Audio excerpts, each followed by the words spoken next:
విశాఖ నేతలు చంద్రబాబు ఇంటికి క్యూ కట్టారు. స్థానిక సంస్థల ఎమ్మెల్సీ ఎన్నికల్లో అభ్యర్థి ఖరారుపై చంద్రబాబుతో చర్చిస్తున్నారు. ఇవాళ కూటమి ఎమ్మెల్సీ అభ్యర్థిని ప్రకటించే అవకాశం ఉంది. ఎమ్మెల్సీ ఎన్నికల్లో గెలుపునకు అవసరమైన వ్యూహాలపై కూడా విశాఖ నేతలతో చర్చిస్తున్నారు చంద్రబాబు.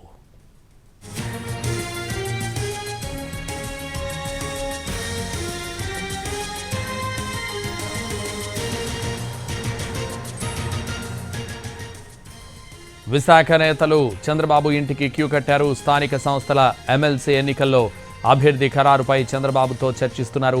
ఇవాళ కూటమి ఎమ్మెల్సీ అభ్యర్థిని ప్రకటించే అవకాశం ఉంది. ఎమ్మెల్సీ ఎన్నికల్లో గెలుపునకు అవసరమైన వ్యూహాలపై కూడా విశాఖ నేతలతో చర్చిస్తున్నారు చంద్రబాబు.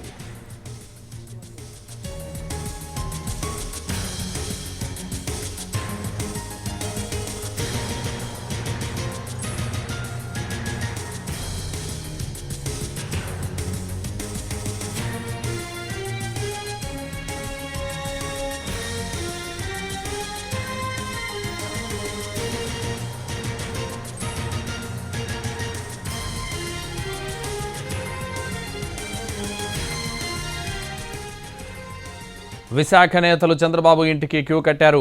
స్థానిక సంస్థల ఎమ్మెల్సీ ఎన్నికల్లో అభ్యర్థి ఖరారుపై చంద్రబాబుతో చర్చిస్తున్నారు.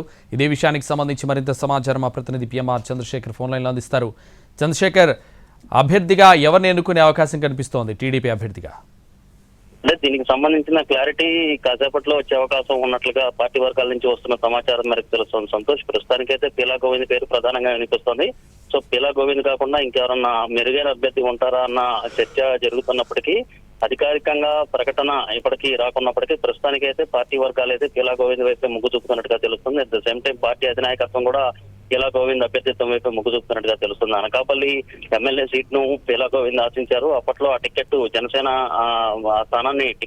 స్థానాన్ని జనసేన కేటాయించడంతో దక్కించుకోలేకపోయారు పీలా గోవింద్. సో ఇప్పుడు ఎమ్మెల్సీగా అవకాశం ఇచ్చే సూచనలు చాలా స్పష్టంగా కనిపిస్తున్నాయి. సో ఈ నేపథ్యంలో ఈ సమావేశంలో పీలా గోవింద్ అభ్యర్థిత్వం అలాగే అభ్యర్థిగా ఎవరిని నిలబెట్టాలన్న అంశం మీద కొంత చర్చ జరిగి కొంత క్లారిటీ వచ్చే అవకాశం కనిపిస్తుంది. రెండోది, ఎమ్మెల్సీ ఎన్నికల్లో గెలుపు ఏ విధంగా సాధించాలన్న అంశానికి సంబంధించి కూడా కొంత ప్రణాళికలు రచించే దిశగా కొంత వ్యూహాలను సిద్ధం చేసే దిశగా ఈ సమావేశంలో కొంత దిశానిర్దేశం చంద్రబాబు నాయుడు చేసే అవకాశాలు చాలా స్పష్టంగా కనిపిస్తున్నాయి. ఎందుకంటే విశాఖ ఎమ్మెల్సీ స్థానిక సంస్థల పరిధిలో 800కు పైగా ఓట్లు ఉంటే వాటిల్లో కేవలం తెలుగుదేశం పార్టీకి 200 ఓట్లకు పైగా మాత్రమే ఉన్నాయి. అయితే ఇటీవల జరిగిన జీవీఎంసీ స్థానిక ఏదైతే స్టాండింగ్ కౌన్సిల్ ఎన్నికల్లో మాత్రం స్థాయి సంఘ ఎన్నికల్లో 10కి 10 కూటమి అభ్యర్థులు గెలుచుకున్న పరిస్థితి ఉంది. సో ఈ నేపథ్యంలో ఇదే తరహా సహకారం స్థానిక సంస్థలకు సంబంధించిన ఓటర్లు ఎవరైతే ఉన్నారో జెడ్పీటీసీలు ఎవరైతే ఉంటారో వాళ్ళ వైపు నుంచి సహకారం లభిస్తుంది. కాబట్టి గెలుపు అవకాశాలు